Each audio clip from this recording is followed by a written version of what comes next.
tardes a todos, buenas tardes a los que están aquí presencial y buenas tardes a los que nos ven a través de Facebook. Y bueno, pues tenemos la continuación del tema que vimos la semana pasada, y aunque pareciera que pues no es algo que compete a los matrimonios ya formados, pues sí tiene que ver, porque pues nos toca dar consejo a los que se van a casar, y también para quien por alguna razón ha quedado viudo o a lo mejor tuvo algún divorcio legítimo y pues está buscando un nuevo cónyuge, y para todo esto es el tema que vamos a ver. Pues la semana pasada vimos que queríamos saber ¿verdad? Si era la voluntad de Dios con quién me casaré, y hoy específicamente vamos a ver el tema con quién debo de casarme. Y pues para iniciar, amigos, vamos a poner este tiempo en manos de Dios. Así es, y voy a orar para poner ese tiempo en manos de nuestro Dios. Pues querido Padre Celestial, gracias te doy por tu bondad, por tu misericordia y por tu amor, porque eres extremadamente bueno. Eres nuestro Dios bondadoso y fiel, que nos ama profundamente. Gracias, Señor, porque nos da la vida y la salud. Queremos y ponemos este tiempo en este momento en tus manos. Toma control del mismo.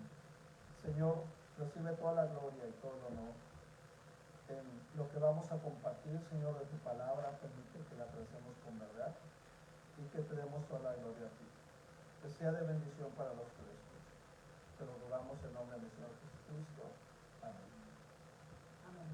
Y bueno, como decía Alejandro, ¿verdad? Claro que nos importa todo lo que ocurre en nuestras casas, en mis iglesias. Si ya estás casado, seguramente alrededor de ti hay jóvenes, hay personas que se están haciendo esta pregunta: ¿con quién debo de casarme, verdad?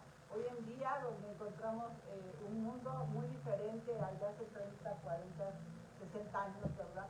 En donde a lo mejor era distinto, las personas se casaban muy jóvenes y pensaban, o ni siquiera meditaban tantas veces con quién casarse, no pedían consejo, y después viene otra temporada en donde la gente a lo mejor está pensando en prepararse para el matrimonio, pero yo veo una juventud que está como desenfocada en esa área de matrimonio, ya sea que están viviendo en unión libre o ya sea que han decidido postergar ese momento del casamiento. Pero nosotros como cuerpo de Cristo tenemos que dar respuestas bíblicas, ¿verdad? ¿Con quién me casaré? Recuerdo que había un libro de Luis Palau, que así se llamaba, el título era ¿Con quién me casaré? Y hablaba de principios bíblicos y de cosas que seguramente hoy vamos a tocar. Alrededor de este tema vemos, ¿verdad?, que existe una parte mística en donde es cuestión de encontrar un compañero, o cómo voy a encontrar esa compañera de vida, y muchas veces se llena, ¿verdad?, ese misterio de cómo va a ocurrir, dónde está esa persona que muchas veces se le ha denominado hasta como la media naranja. Pero bueno, tengo noticias para ti. Delante de Dios no eres una media naranja, eres una naranja completa. ¿Por qué? Porque estamos completos en Cristo. También hemos visto, ¿verdad?, que en las películas antiguas el héroe y la heroína miraban al otro lado del salón, y cuando sus ojos se encontraban por primera vez, sabían de inmediato que fueron hechos el uno para el otro. Muy romántico, ¿no es? Sí, claro. En esas películas en donde ya decían, ya sabemos quién va a ser la pareja protagonista. Hoy en día a muchos jóvenes también se les dice, ¿verdad?, cuando llegue la persona correcta lo sabrás. Pero el otro se queda así como, ¿cómo? ¿Cómo va a ocurrir eso? ¿Cómo va a ser? ¿Verdad? Ni que fuera la película de Disney, en donde el búho sabio le dice a Bambi y a Tambor que los animales se encaprichan repentinamente en la primavera. Sin embargo, la Biblia advierte que esos sentimientos, incluyendo la atracción y la vanidad romántica, muchas veces pueden ser engañosos. El corazón, lo sabemos perfectamente, lo dice la palabra, que es engañoso. Si abren sus Biblias, en Jeremías 17, versículo 9, dice: el corazón humano es lo más engañoso que hay, o sea, lo más extremadamente perverso. ¿Quién realmente sabe qué tan malo es? Entonces, imagínense, ¿verdad? Y lo vamos a dejar nada más así. El encanto y la belleza son seductoras, dice en Proverbios 33, en la parte A, dice, el encanto es engañoso y la belleza no perdura. Entonces, no se pueden dejar, ¿verdad? Nada más a estos factores, ¿verdad? Y en muchos casos, dice la palabra en Proverbios 14:12, hay caminos que al hombre le parecen rectos, pero que acaban por ser caminos de muerte. Una de las cosas que nosotros enseñamos en consejería en cuanto a esta decisión es que, número uno, la decisión más importante en tu vida, la número uno es tener una relación correcta con Dios, es conocer a Cristo Jesús como tu Salvador.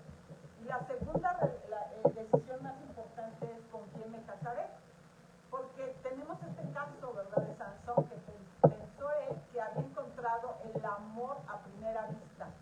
Y lo vemos, Alex, si me ayudas a leer Jueces capítulo 14, versículo 1 y 2. Sí, Alma. Dice así: cierto día, estando Sansón en Timnat, se vio atraído por una mujer filistea. Cuando volvió a su casa, dijo a su padre y a su madre: me gusta una joven filistea de Timnat y quiero casarme con ella. Consígamela. Pero su padre y su madre se opusieron. ¿Acaso no hay una sola mujer de nuestra tribu entre todos las israelitas con la que te puedas casar? Preguntaron. ¿Por qué tienes que ir a los filisteos paganos a buscar una esposa? Sin embargo, Sansón le dijo a su padre: consíguemela, a mí me gusta ella. Y a 16:4. 16:4 dice: tiempo después, Sansón se enamoró de una mujer llamada Dalila, que vivía en el valle de Sorek.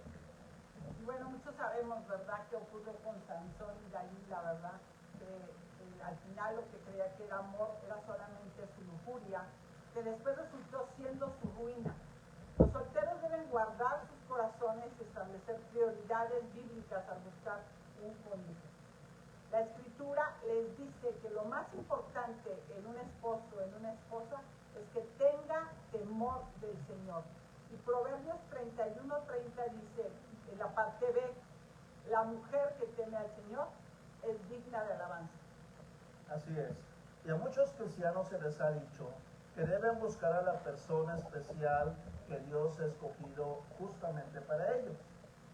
Y aunque es cierto que Dios en su soberana voluntad ha determinado con quién nos casaremos, la Escritura, como hemos visto, nos enseña que esperar una guía mística para encontrar al cónyuge perfecto no es lo correcto.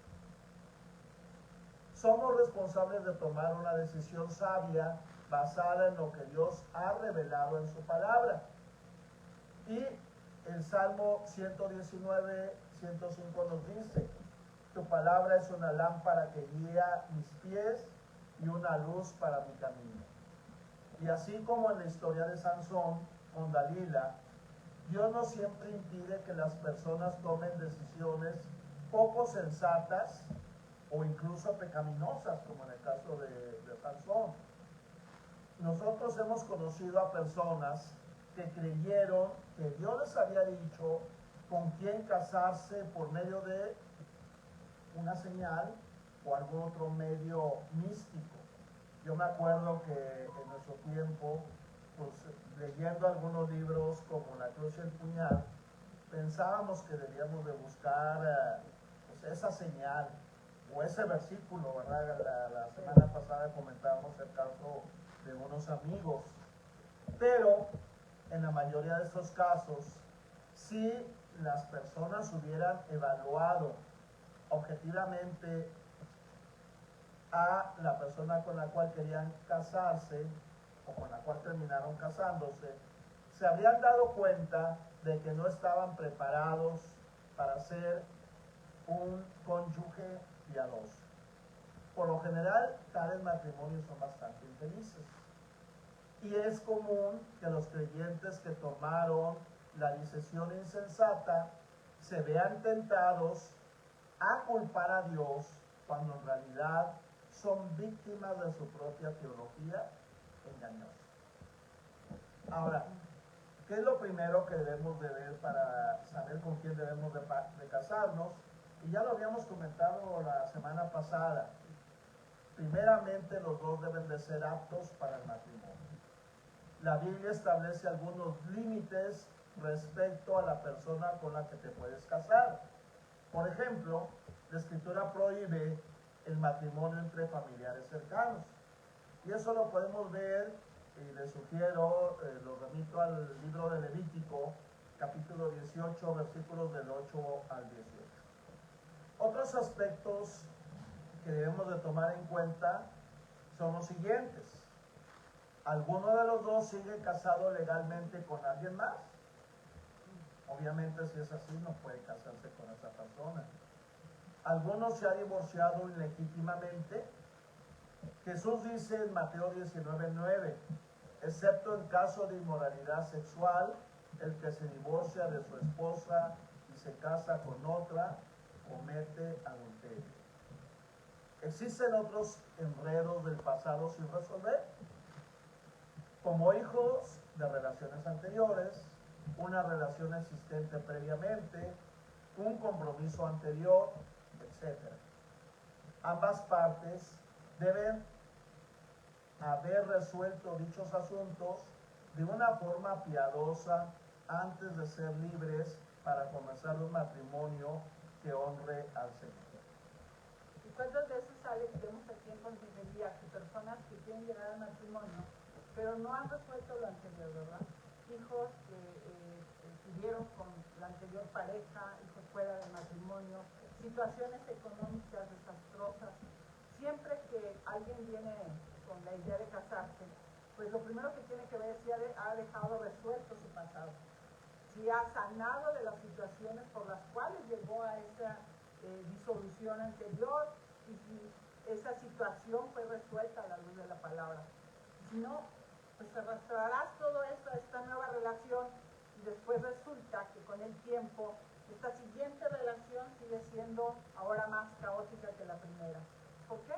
Porque empezaste mal, porque no estableciste, ¿verdad?, límites de sanidad, no aplicaste la palabra, no hubo una resolución de los conflictos anteriores que necesitaban ser atendidos de manera puntual. Muchas veces llegan las personas que están pensando en el divorcio y mal están pensando en el divorcio cuando ya están pensando ahora con quién me voy a volver a casar. La realidad es que así no puede ser, ¿verdad? Tiene que haber un duelo, un dolor. Cualquier divorcio va a implicar una ruptura, va a implicar que hay algo que necesitan ellos evaluar delante de Dios, sanar, esperar un tiempo, ¿verdad? Nosotros consideramos que de 1 hasta 2 años para poder iniciar una relación sana y que esto realmente pueda traer un buen fruto, ¿no?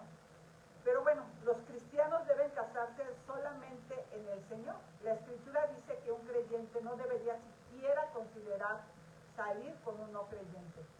Qué fuerte, ¿no? Pero es una realidad. Las reglas no las puse yo, las puso el Señor. A veces las personas me dicen, ¿pero por qué? Pues así lo dice la palabra, ¿verdad? La palabra dice que no deberíamos considerar salir con un no creyente. El antiguo pacto prohibía que los israelitas se casaran fuera de la comunidad del pacto. Dice la palabra en Deuteronomio capítulo 7, versículos 3 y 4. Tampoco te unirás en matrimonio con ninguna de esas naciones. No darás tus hijas a tus hijos, ni tomarás tus hijas para tus hijos, porque ellas las apartarán del Señor y los harán servir a otros dioses. Entonces la ira del Señor se encenderá contra ti y te destruirá de inmediato. El Señor solo tiene un objetivo. Y si tú solo de esta clase te queda claro esto que voy a decir, te has llevado lo mejor de todo lo que hoy puedas aprender. El Señor tiene un solo objetivo y es formar la vida de Cristo en ti. Y a través de tu vida va a usar todos los medios posibles para que Cristo brille en tu vida. Él ha dicho que somos la sal y la luz del mundo. Él ha dicho, ¿verdad?, que somos sus testigos, dice Hechos capítulo 1, versículo 8. ¿Cómo vamos a ser sus testigos? ¿Cómo vamos a ser la sal y la luz del mundo si no permitimos que Dios forme a Cristo en nuestras vidas? Él lo va a hacer por todos los medios. Si tú te unes con alguien que no es creyente, es evidente que vas a tener muchos problemas. Y bueno, hace algunas semanas un amigo muy querido nos dijo que había iniciado una relación, ¿verdad?, con una persona no creyente. Y yo le pregunté con mucha seriedad, porque no nos estaba jugando, y le dije, entonces ella es hija del diablo. Y él se quedó así como, ¿cómo? ¿Cómo me dices eso? No, solo estoy preguntando. Debemos de tener cuidado, porque nos metemos en problemas. Nos metemos en problemas, y yo amo mucho a este amigo y no lo quiero meter en problemas. Yo le decía, yo esperaría que al final de tus días una persona creyente, devota, que ame a Dios, tome tu mano y que permita acompañarte hasta el último suspiro. Él es un hombre llamado. Y que de igual manera, si sucediese al revés, tú tomes la mano de tu esposa y la entregues en los brazos de Cristo. ¿Cómo va a suceder cuando hay un yugo desigual? Eso no va a ocurrir, porque no podemos tener las mismas ideas, conceptos, promesas, y realmente no se estaría formando Cristo en nuestras vidas para pensar en una vida eterna y en una seguridad de la salvación.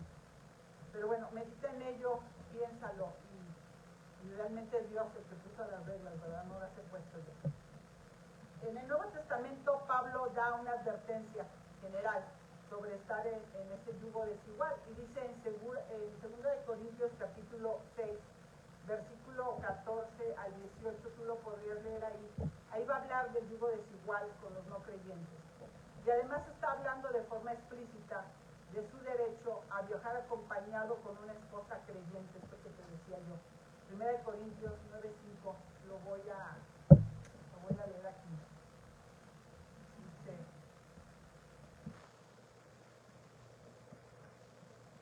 1 de Corintios 9:5. No tenemos derecho a llevar con nosotros a una esposa cristiana como lo hacen los demás apóstoles y los hermanos del Señor, como lo hace Pedro. Entonces, el objetivo es ser acompañados por alguien que tenga tu misma fe, el mismo temor del Señor. El ejemplo trágico del rey Salomón, cuyo corazón se apartó del Señor a causa de sus esposas, sirve como una advertencia para los que desobedecen estos mandamientos. Tú puedes leerlo en 1 Reyes capítulo 11, versículo 1 al 8. Si el hombre más sabio del mundo, el hombre más sabio que ha existido, podía convertirse en un necio al casarse con alguien que no compartía su fe, ¿cuánto más deberíamos nosotros cuidarnos de nuestras propias decisiones románticas? Qué peligroso, ¿no es? Sí, así es. Y miren, algunos cristianos dicen que planean usar su relación romántica con el propósito de evangelizar a su novio o a su novia. Pero cuidado, no somos nosotros los que llevamos a la convicción al no creyente de recibir a Cristo. Sí, les comentamos el Evangelio, les damos a conocer la palabra de Dios, específicamente acerca de las buenas nuevas, pero hasta ahí. Quien finalmente determina si esa persona va a recibir a Cristo o no, es Dios mismo. Nosotros podemos leer en 1 Corintios 7:16 que Pablo dice, ¿cómo sabes tú, mujer, si acaso salvarás a tu esposo? ¿O cómo sabes tú, hombre, si acaso salvarás a tu esposa? Y eso es aplicable a los novios.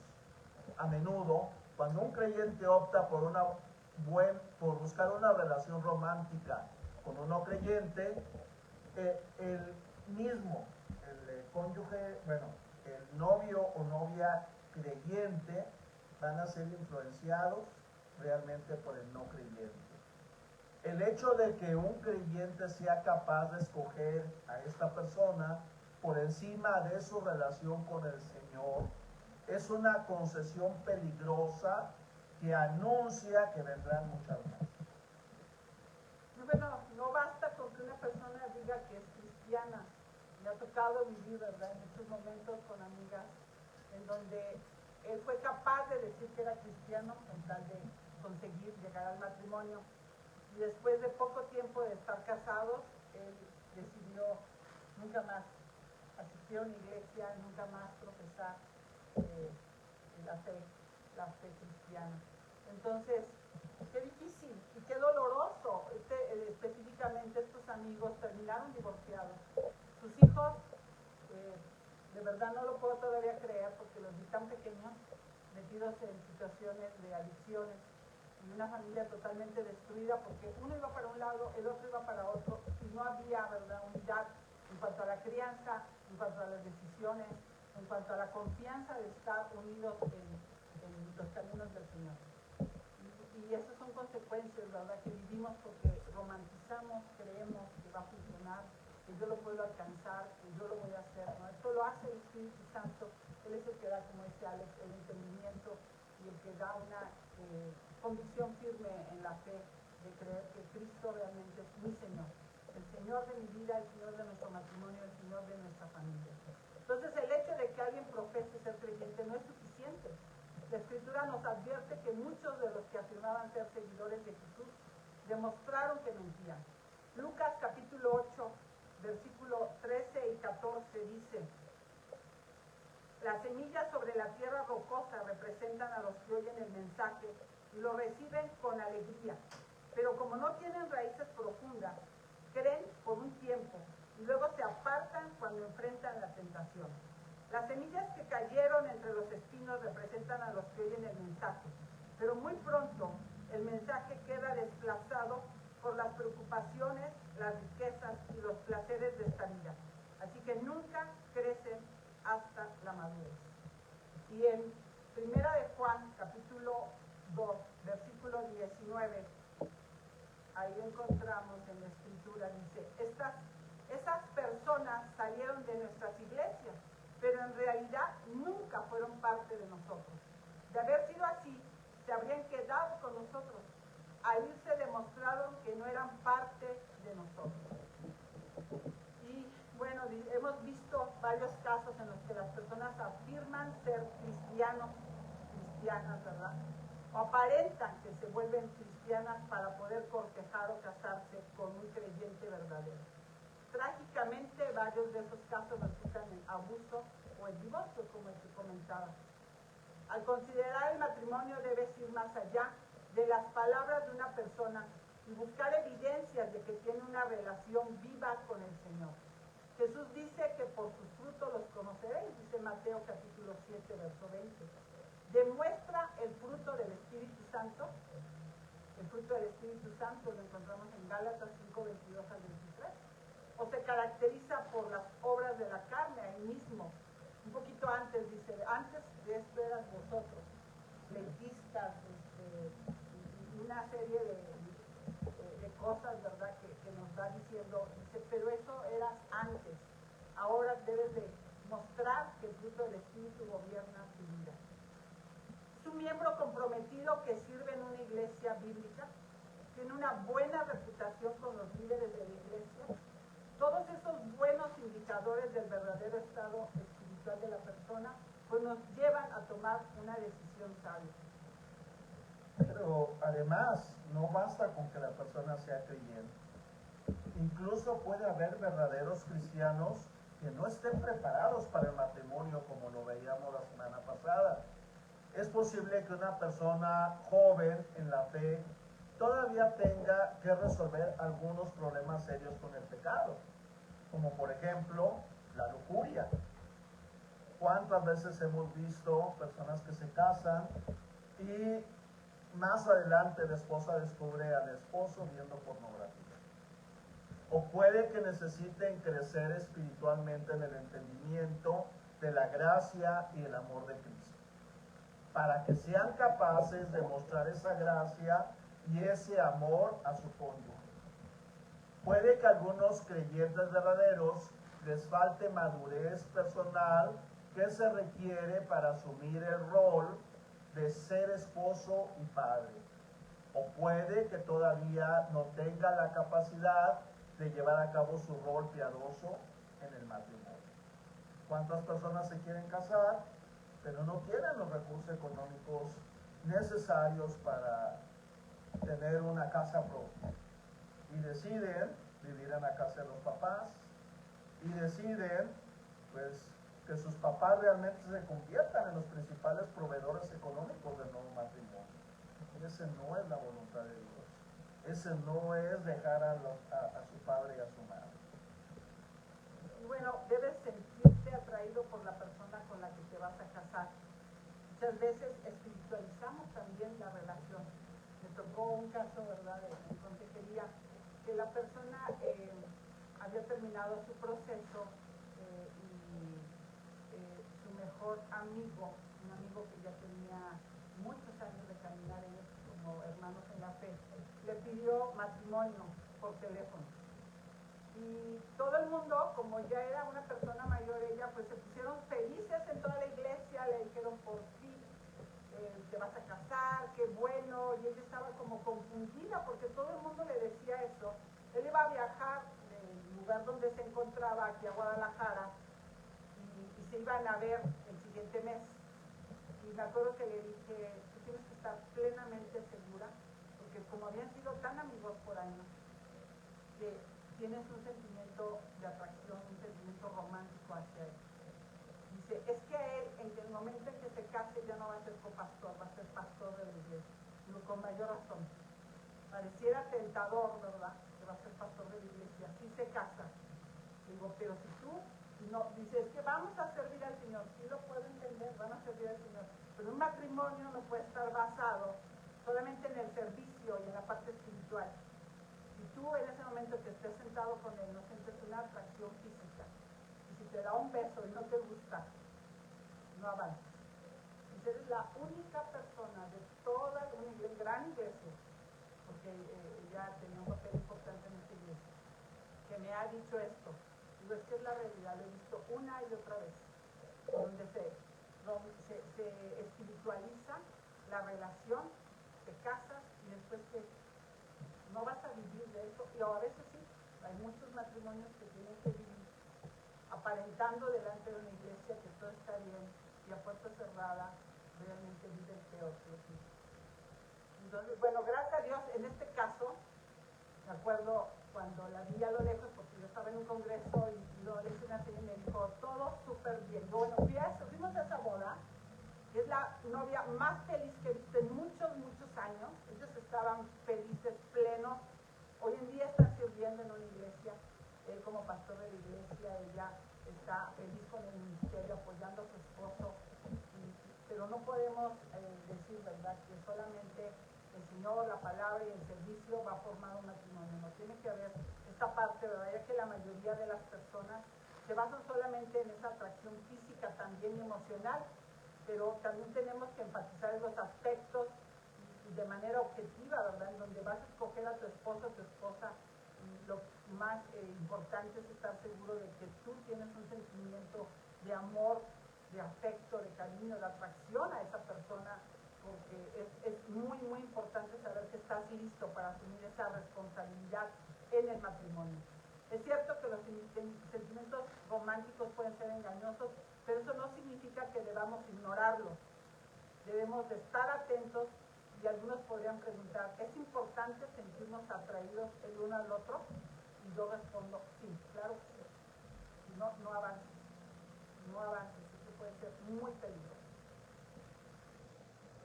Y bueno, es importante sentirnos atraídos por el otro, pero primeramente hay que ver el aspecto objetivo. Porque te podrás sentir muy atraído por el otro, pero si es incrédulo, pues no puede ser tu candidato.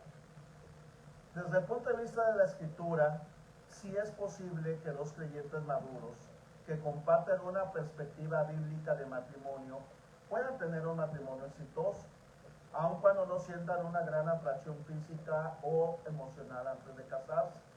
A lo largo de la historia, muchas parejas se han casado gracias a los acuerdos hechos entre familias antes de conocerse bien el uno al otro.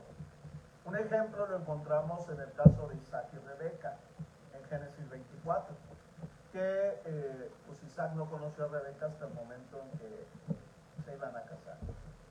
Dios mismo fue el responsable del primer matrimonio arreglado, el de Adán con Eva. Y aunque no estamos diciendo que debemos de tomar la costumbre de los matrimonios arreglados, nuestro punto es que dos personas que tienen valores compartidos pueden hacer que un matrimonio funcione. En la obra que muchos hemos visto, y si no la hemos visto se la recomiendo, El violinista en el tejado, Tibi le canta la canción Tú me amarás a su esposa Gold, mientras recuerdan su matrimonio arreglado 25 años atrás. Al final concluyen que aprendieron a amarse el uno al otro mientras compartían sus vidas. Muy bien, pues, piense bien, ¿verdad? ¿Cómo va a ser esto? Porque, bueno, ya no hay matrimonios arreglados, ¿sabes? No, pero bueno, Dios bendice cuando ha ocurrido, pero hoy en día nos da la opción de elegir. Aunque los requisitos objetivos son los más importantes y los más descuidados, al escoger a tu esposo o a tu esposa, creemos firmemente que es importante que uno sienta atracción hacia la persona con quien uno está considerando casarse. El diseño de Dios es que un esposo y una esposa encuentren deleite el uno en el otro, tanto física como emocionalmente. Me gusta esta cita de Proverbios capítulo 5, verso 8, dice, 18, perdón. Dice, que tu esposa sea una fuente de bendición para ti, alégrate con la esposa de tu juventud. Y Alex, si me ayudas a buscar Cantar de los Cantares, capítulo 1, verso 2. Sí. Cantar de los Cantares.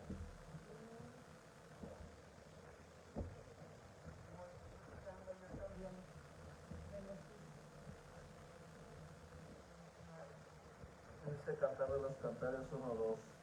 Bésame una y otra vez, porque tu amor es más dulce que el vino. Bueno, entonces, a muchos no les gusta casarse con alguien que no lo consideren, atractivos y encantadores. Lea sufrió porque Jacob no la amaba de la misma forma en la que amaba a Raquel, y lo tenemos en Génesis capítulo 29, verso 30 y 31. Dice, entonces Jacob durmió también con Raquel y la amó mucho más que a Lea, y se quedó ahí y trabajó para Labán los 7 años adicionales. Cuando el Señor vio que Lea no era amada, le concedió que tuviera hijos, pero Raquel no podía concebir. Yo siempre he imaginado que la vida de Lea fue muy dolorosa, ¿no? Ver que amaba más a Raquel que a Lea. Entonces no sería justo casarse con alguien simplemente porque es la decisión lógica. Pero los creyentes solteros deben de tener bastante cuidado cuando consideran comenzar una relación romántica.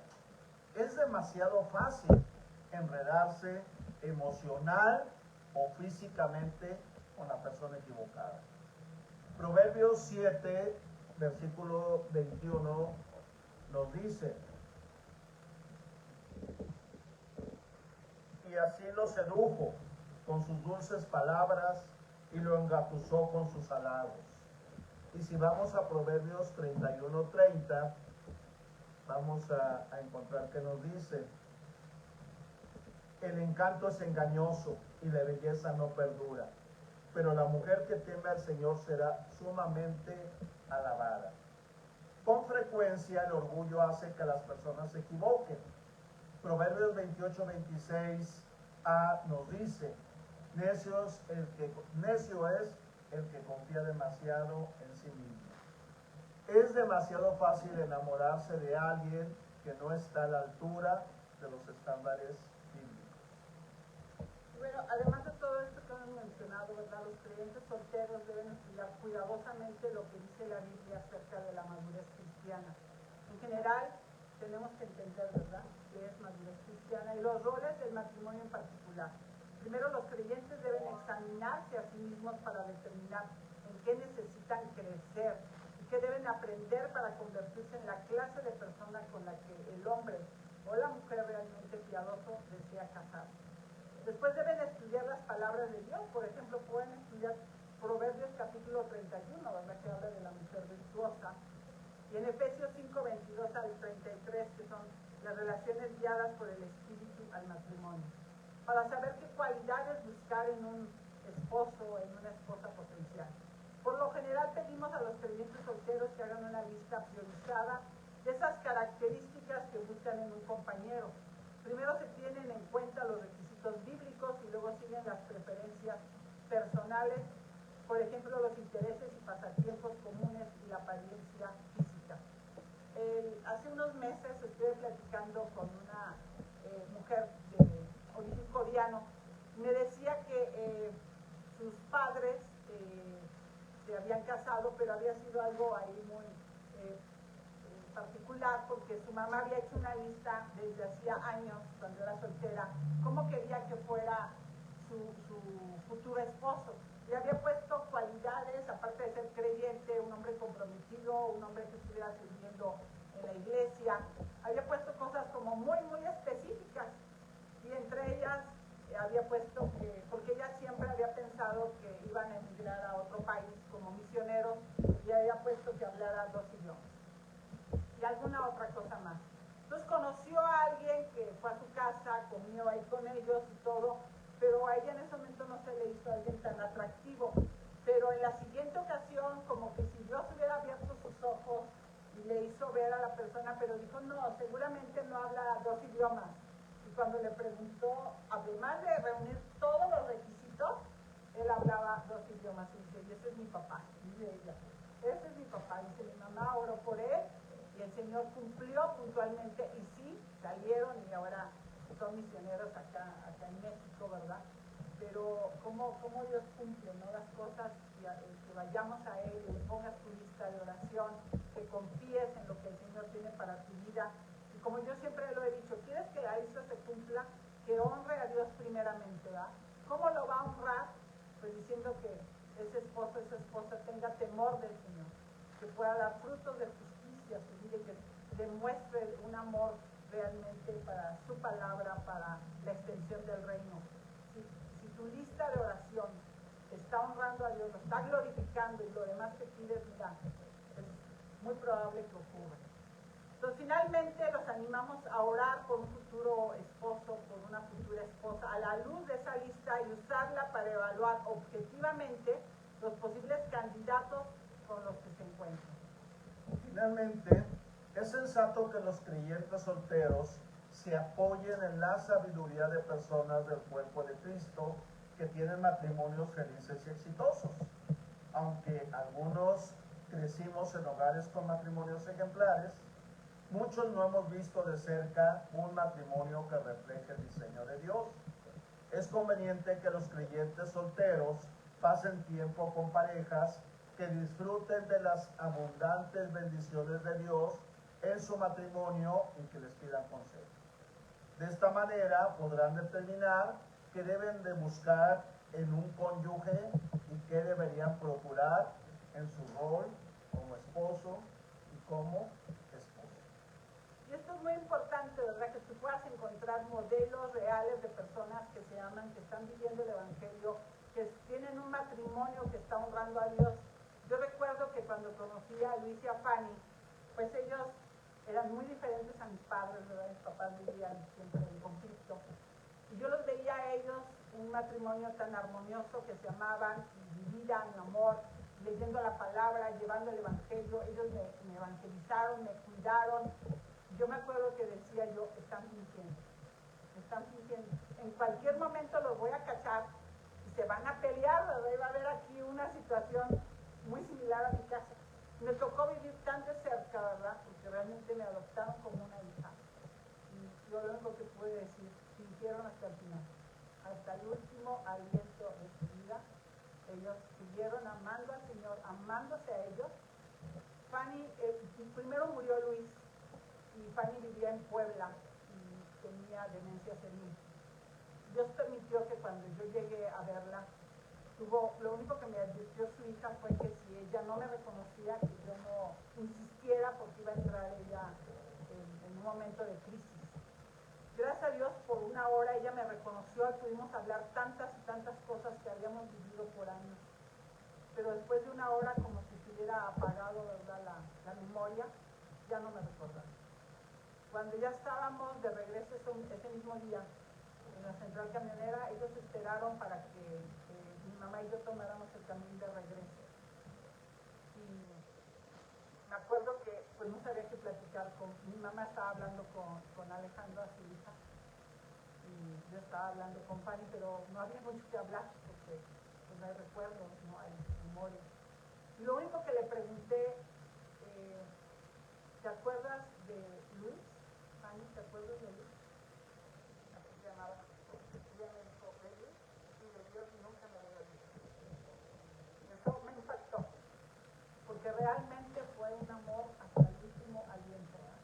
De ver una pareja que modelaba a Cristo.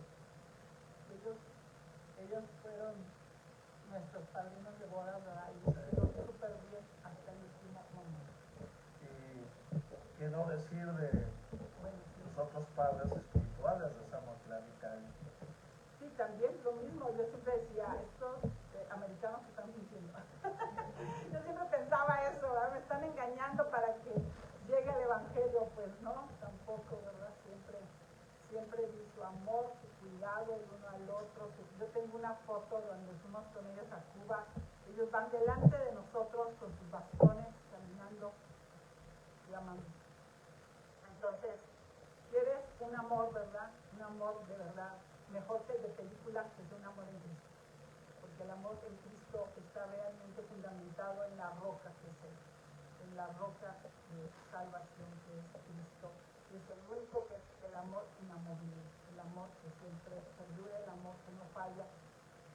Si hay una relación complicada en la pareja, sí, siempre va a haber, pero cuando volteamos a ver a Cristo, todo tiene solución. ¿Por qué? Porque el árbitro de nuestras vidas es su palabra, es Dios mismo, es su iglesia, que nos ayuda a enfocarnos y a caminar para glorificar a Dios. Y bueno, tenemos aquí unas preguntas, Alex, para reflexionar. La primera es, ¿qué le diría a alguien que cree que Dios le mostrará de una forma mística a la persona con quien se debe casar? Número 2, ¿por qué es incorrecto que un creyente se case con un no creyente? Número 3, ¿cuáles son las cualidades más importantes que se deben buscar en un esposo o en una esposa? Bueno, la número 4 es cuáles son las cualidades más importantes que se deben buscar en una esposa. Sí. Y la número 5, ¿cuál es el papel de la atracción física y de la atracción emocional al escoger al cónyuge? Y bueno, con eso terminamos el tema de hoy, pero no hemos terminado este importante tema de con quién debemos de casarnos. Bueno, nosotros ya estamos casados, pero ¿con quién deben de casarse los que no se han casado? Y la próxima semana, que vamos a ver la parte 3 y última, vamos a ver una parte muy confrontativa culturalmente, porque nuestra cultura nos dice una cosa y la escritura nos dice otra. Lo vamos a comentar en 8 días. Los esperamos. Pues vamos a orar, ¿verdad? Vamos a ver. Te damos gracias, Padre, esta noche. Tú nos hablas nuevamente y nos recuerdas lo importante que es seguir tus principios divinos. Tú has puesto en la Escritura tus leyes y has puesto también principios y promesas para los que decidimos caminar conforme a tu voluntad. Queremos honrarte, queremos glorificarte y levantar una bandera para que tu nombre sea exaltado. Queremos reconocer que te necesitamos, Señor. Te necesitamos en nuestra vida, en nuestro matrimonio, en nuestra familia, en nuestra iglesia. Pero para ello necesitamos seguir también tus reglas. Ayúdanos, Señor. Ayuda a los jóvenes, a los que están pensando en casarse, a los que a lo mejor están en una relación pero no han establecido que tú seas el fundamento de su relación, que puedan rectificar. Siempre estaremos a tiempo. Siempre estarán a tiempo para volver a ti. Gracias, Señor, por tu paciencia, por tu amor inagotable. Gracias, Señor, porque eres el Dios que nunca falla. Te alabamos, Padre, te bendecimos. En el nombre de Jesús oramos. Amén. Pues los esperamos, amigos, próximo viernes 7 de la noche. Gracias. Gracias. Hasta luego.